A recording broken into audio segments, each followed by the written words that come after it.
সৈয়দু সৈয়দুল আওকাত শরীফ, সৈয়দু সৈয়দুল আওকাত শরীফ, এটা কি ওয়াক্ত? কোন ওয়াক্ত এটা?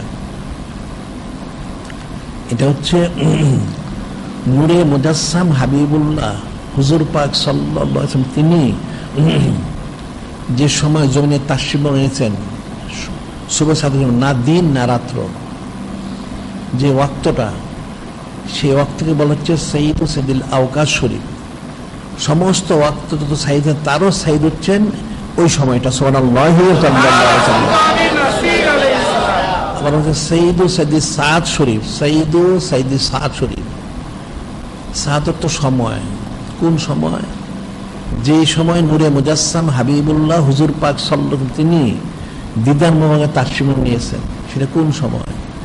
আমাদের বাংলাদেশ হিসেবে সেই সময় প্রায় 12টা হয়, প্রায় 12টা। সেই সময় নূরে মুজাসসাম হাবিবুল্লাহ হুজুর পাক সাল্লাল্লাহু আলাইহি ওয়াসাল্লাম তিনি দিদার মোবারকে তাশরিফ মোবারক নিয়েছেন। সেই জন্য সেই সময়টা হচ্ছেন সমস্ত সময় যার সাইয়্যিদ তারও সাইয়্যিদ, সৈয়দু সৈয়দুল সাদ শরীফ। সুবহানাল্লাহ। যে বিষয়টা এখানে অনেক ফিকিরের বিষয়। আবার আরেকটা বিষয় এখানে হচ্ছে, সেটা হলো এই যে নামকরণ করা হলো, আসলে আল্লাহ পাক কিন্তু বলেছেন কি, মানুষ বলে ঈদে মিলাদুন নবী।